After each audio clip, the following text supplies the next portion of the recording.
What's with this awful food? And this house is so old and dirty. Julie barged into the room, saw some of the dishes I had prepared and set out, and hurled insults at me. I was so stunned by her behavior that I just stood there in silence. Seeing that I wasn't responding, she took it as an opportunity to continue her verbal assault. Her face was twisted with anger, and her eyes were filled with a mocking glare as she looked at me. Well, I guess this is what you get when you're living off of poor savings. The moment Julie uttered those words, Who do you think you are? Michael suddenly appeared and asked Julie, his wife, in a low voice. What? Julie spun around in shock. When she realized that it was her husband, Michael, standing there, her face instantly filled with panic, and she let out a short, high-pitched cry. As a result, the usually calm and gentle Michael completely lost his temper, and things began to move in a direction very different from what Julie had intended. It was truly a case of reaping what she had sown. My name is Catherine Smith, and I'm a 58-year-old homemaker. A year ago, I lost my husband, James, to illness, and now I live alone in the house filled with memories of our life together. I'm living a modest life, carefully managing the money I receive after his passing. Just a year ago, I never imagined I'd be living like this. James, who was at an age where he was thinking about retiring soon, often talked about how he wanted to travel with me after he retired. I was happy to hear that, and I was looking forward to traveling together with him. Domestic trips are nice, but I'd love to visit other countries too. Really? I think it's safer to travel within the country. At least we won't have to worry about the language. Well then, should we start learning a foreign language together now? I used to daydream about those post-retirement days with him. But despite our playful conversations, that dream never came true. James, who was just about to retire, suddenly fell ill, and by the time he was admitted to the hospital, it was already too late. Despite his determined fight against the illness, James passed away 6 months after the diagnosis. I was devastated by his untimely death, but what supported me through that difficult time were our 2 sons. Both of them are over 30 now, married with children of their own. My older son, Michael, married Julie, the daughter of a well-known restaurant owner, David Roberts, 2 years ago and lives in the neighboring town. My younger son, John, got married 3 years ago and had a daughter before Michael did. They both grew up to be very kind-hearted, though Michael has always been a bit more sensitive and overly concerned about his mother. When Michael got married, I made it a point to tell him, "Thank you for always thinking of me, but from now on, you should put Julie, your wife, first." I understand, Mom, but hearing you say that to my face is a little sad. As Michael said this with tears in his eyes, John, who was beside him, laughed and said, "It's true, Michael.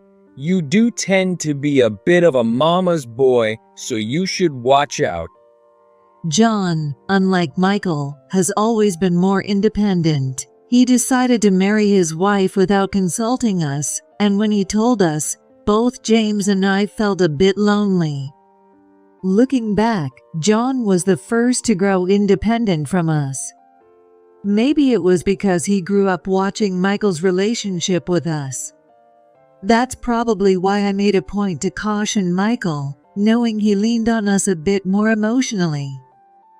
Even John says that. That's rough. But yeah, I guess I need to be careful. Michael said that, though he seemed to be pondering something as he muttered those words. We had this conversation in the family waiting room on Michael's wedding day. At that time, James was still with us, quietly watching our interaction with a smile on his face.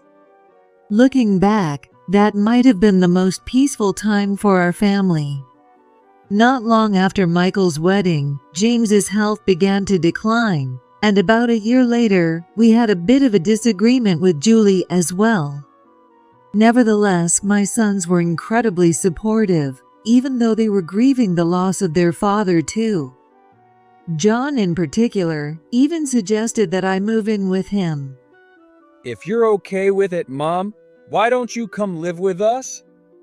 Thank you, John, but I don't want to let go of the house filled with memories of your father. John lives a bit farther from the family home, and moving in with him would make his commute inconvenient. So he offered to sell the family home and have me move in with him, but I didn't want to intrude on John and his wife. Moreover, the house I'm living in now is filled with memories of James. After losing him, that house, no matter how old, became a precious treasure to me.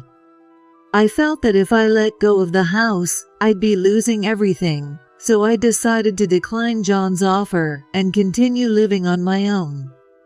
John, ever cheerful, responded, I understand, Mom, but if anything happens, you have to promise to rely on us. Thank you, John. That's very reassuring. So, I continued living alone for a while, with James's memory always in my heart. But then, my life took a turn. Last month, Michael and Julie welcomed a healthy baby boy, Daniel, into the world. Suddenly, Julie began reaching out to me more frequently. Julie, coming from a family that runs a restaurant, was a very refined and delicate woman. I had only met her a few times before the wedding, but at least during those times, she treated me with great respect. Because of that, I had a positive impression of her. However, after the wedding, with everything going on with James, Julie and I didn't have much interaction. So when she suddenly called me and said that, I was utterly shocked. Catherine, I've given birth to the heir of the Smith family. You should be grateful. What? I was puzzled by Julie's words at that moment. Of course, I was happy about Daniel's birth, but our family is nothing like Julie's prestigious background. I didn't see the need to make a fuss just because a boy was born.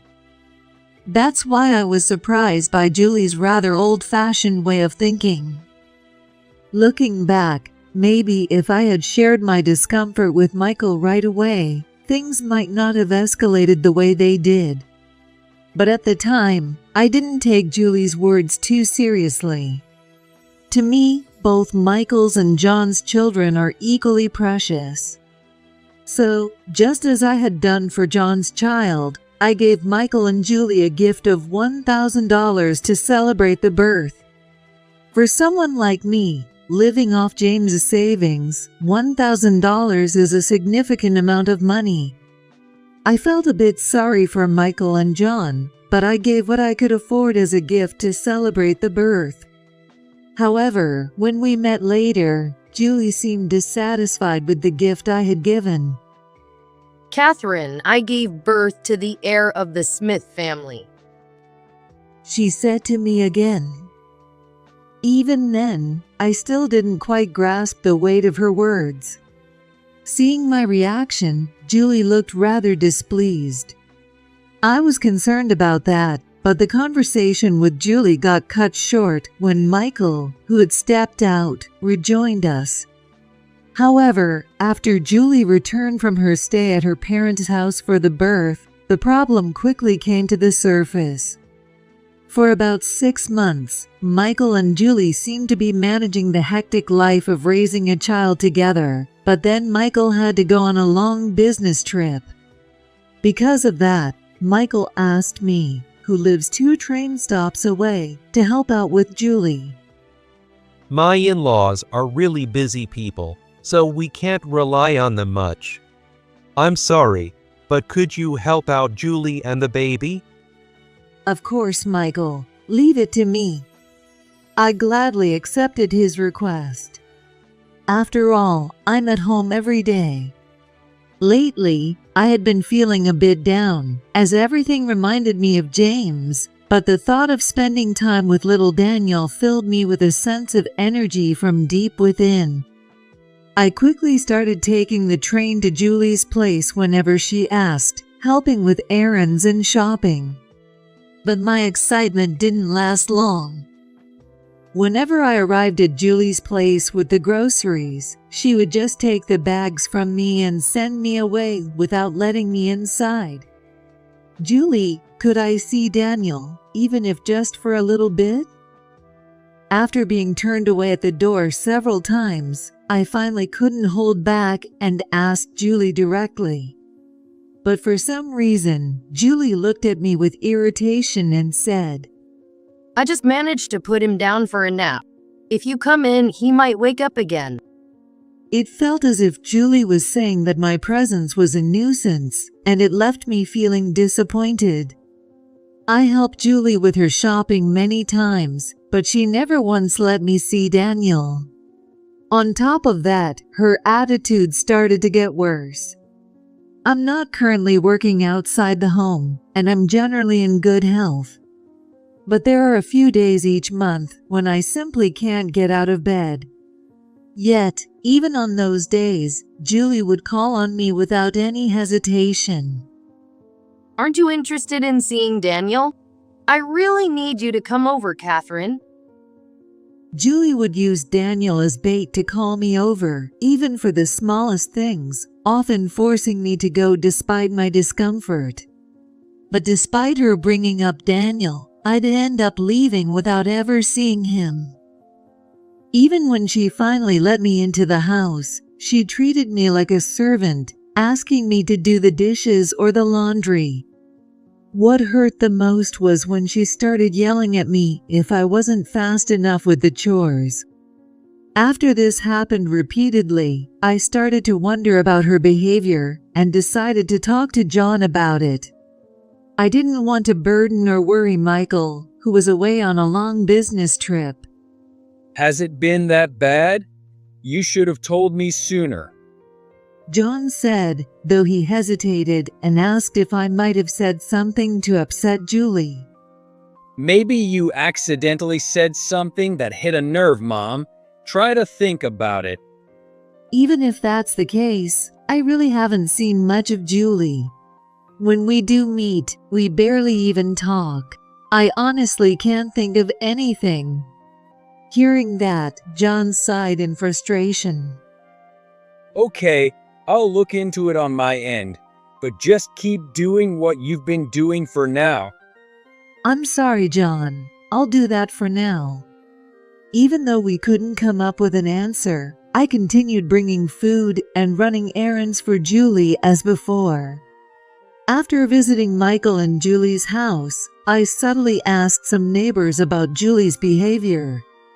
At that point, I was desperate for any information. I found out that Julie regularly took Daniel out for walks. This made it clear that she was intentionally keeping Daniel away from me.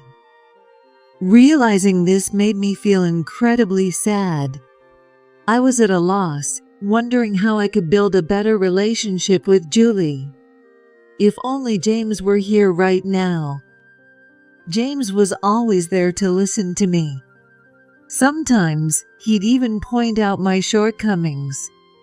He was always there to help me find answers, and he was always on my side. Of course, John listens to me too, and he helps me find answers. But at the end of the day, John is still my child. It's not that he's unreliable, but I can't help feeling a bit insecure. Even though I know I shouldn't think like this, I can't help but wish that James were by my side. Just then, I received a call from John, saying he had found out something about Julie. He even made a special trip to visit me and showed me Julie's social media account. Apparently, John's wife had discovered Julie's account. With John's help, I learned how to navigate it and access Julie's social media account. There, I saw posts about how Julie frequently took Daniel to visit and spend time with her parents. Seeing that, a wave of sadness suddenly overwhelmed me. John, I know I'm just her mother-in-law. I understand that she might not be too fond of me. Mom. But this is just too much. What did I ever do to deserve this? As I said that, my emotions suddenly overwhelmed me. Everything I had been holding in burst out at once. I'm her mother-in-law. I've tried to treat Julie like my own daughter. So why does she treat me like this? I knew there was no point in saying this to John, but I couldn't stop the words from coming out. All the loneliness and frustration that had been building up inside me spilled out, and before I knew it, I was crying. Seeing me like that, John's face twisted in anger. His expression was so much like James when he was angry that it took me by surprise. As he looked at me, John muttered under his breath, his voice filled with fury. I'm going to find out what's going on from Michael. With that, John immediately called Michael right there. We then decided to come up with a plan.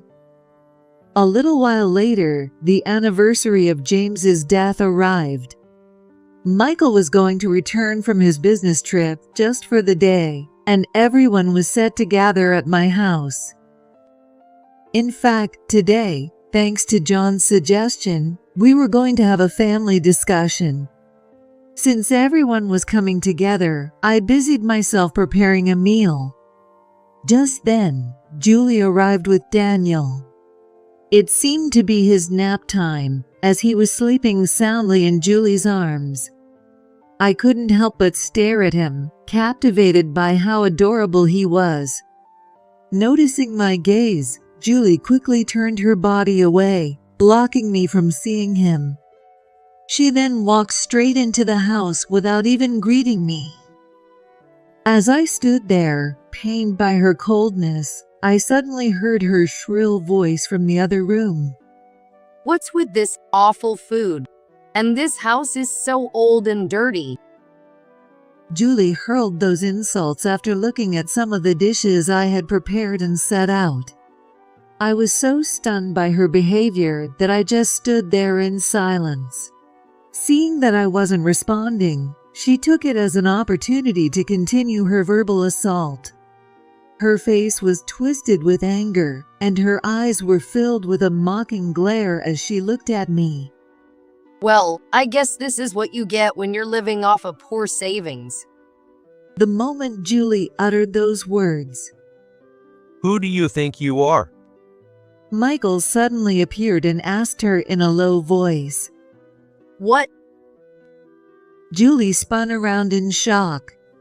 When she saw Michael standing there, her face twisted in panic, and she let out a short, high-pitched cry.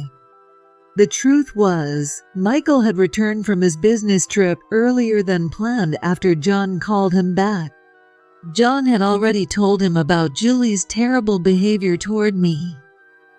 At first, Michael had been skeptical about what John and I had told him. But hearing Julie's words for himself, something clicked, and his usual gentle demeanor changed dramatically. As a result, the usually calm and gentle Michael completely lost his temper, and things began to move in a direction very different from what Julie had intended. I never thought you'd treat my mother like this.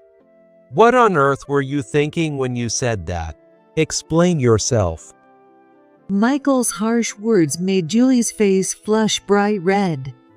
What? She started it by mistreating me first.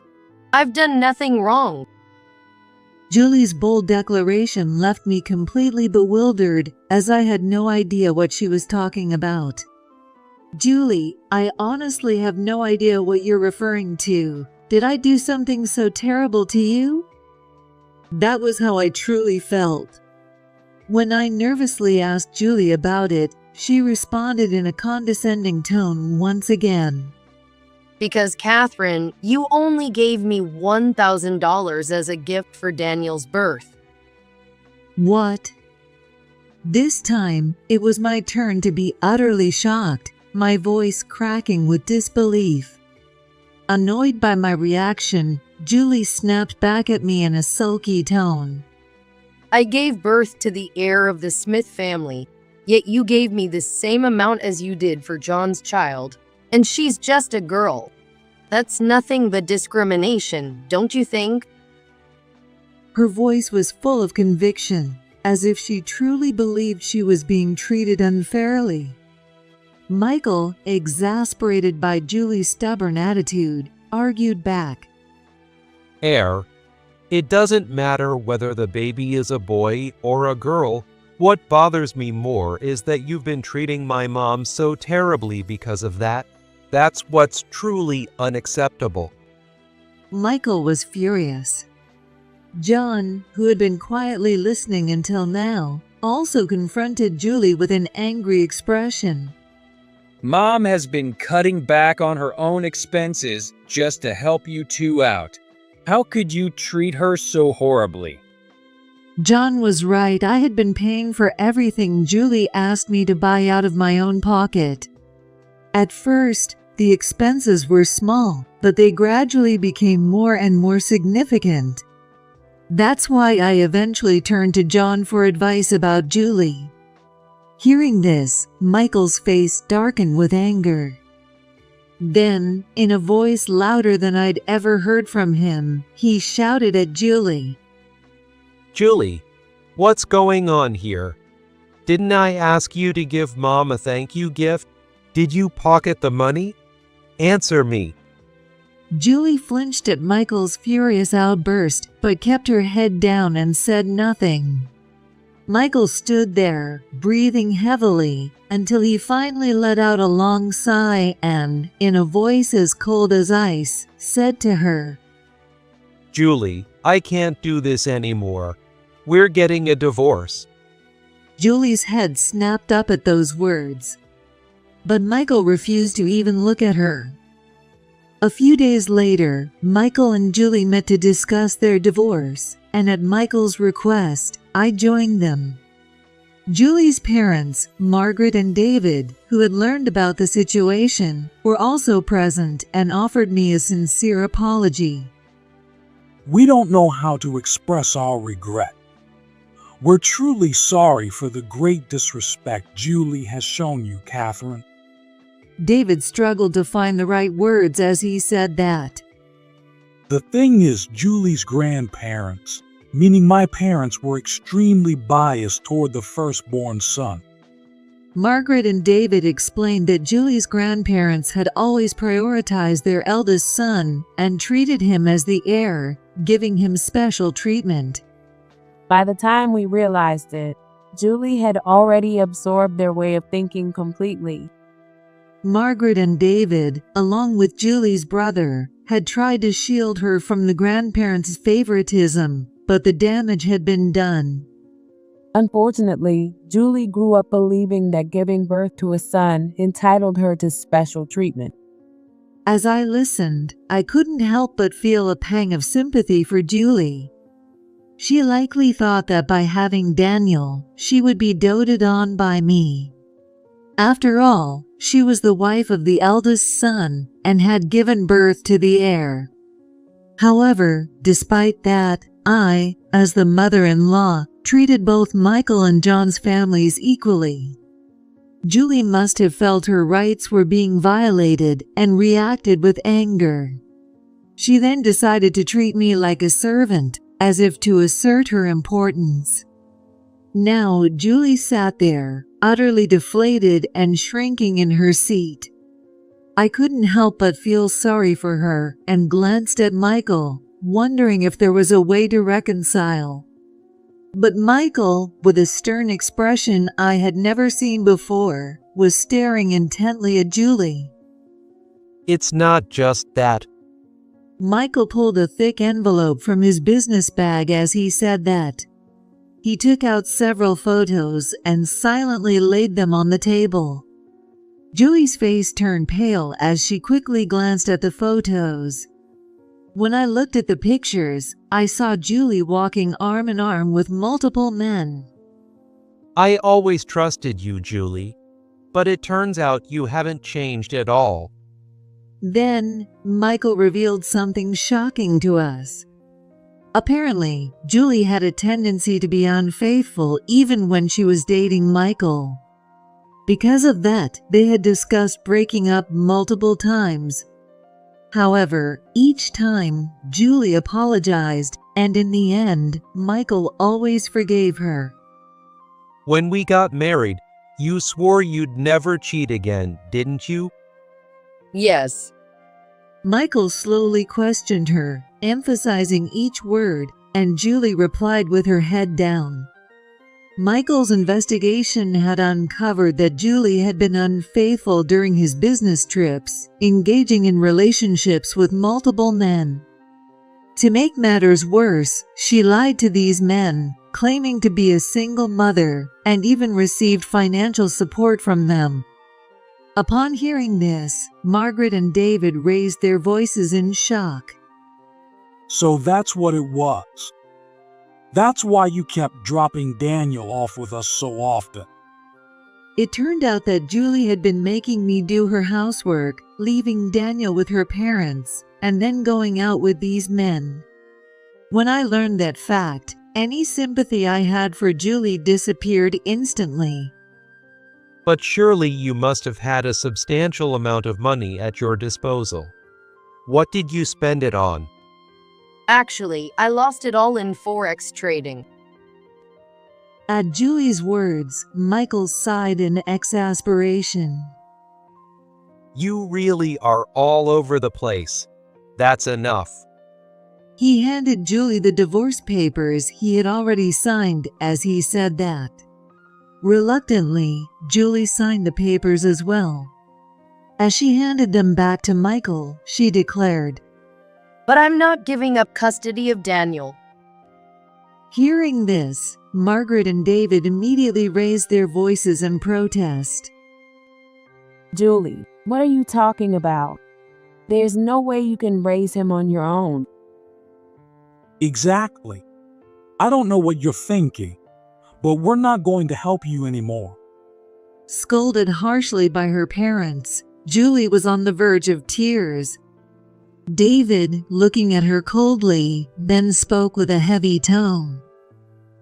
Regardless, we're disowning you. From now on, you'll have to live on your own. With that, it was decided that Julie, burdened with debt, wouldn't be able to raise Daniel, and custody was awarded to Michael. Afterward, Julie was indeed cut off from her family and ended up deep in debt. Moreover, Julie was discovered to be married by the men she had been involved with, and they have sued her for fraud, demanding compensation. It was a rather unsatisfying conclusion, but it was the result of Julie's actions. In the end, it was a case of reaping what she had sown. Meanwhile, Michael told me he had decided to move back into the family home after finishing his long business trip. I know it's a lot to ask, Mom, but I need your help raising Daniel. Luckily, my boss is very understanding, and he's arranged for me to be transferred to a more family-friendly department, so I'm determined to make this work. I smiled at Michael, who was determined and full of resolve, and said, "Don't worry, I don't consider it a burden at all. In fact." I started to speak, but then paused, the words catching in my throat. That's it. Since James passed away, this is what I've been longing for, to live for someone else. That's why I silently complied with all of Julie's unreasonable demands. Julie's behavior spiraled out of control, largely because of her own issues, but there's no denying that my failure to set proper boundaries was also part of the problem. With that in mind, I firmly told Michael, "I'll do whatever I can to help, but I'll need some time for myself too. For some reason, Michael seemed relieved and smiled. Of course, Mom. I want you to cherish your own life too, in place of Dad. As Michael said this, I noticed his eyes were slightly teary. It was then that I realized just how much Michael and John had been worried about me. You're right, James. It looks like I won't be joining you just yet. I whispered softly to James in my heart. I still have someone irreplaceable in my life. Daniel was sleeping soundly in Michael's arms then. I have resolved to live my life fully so that I can watch him grow up healthy and strong.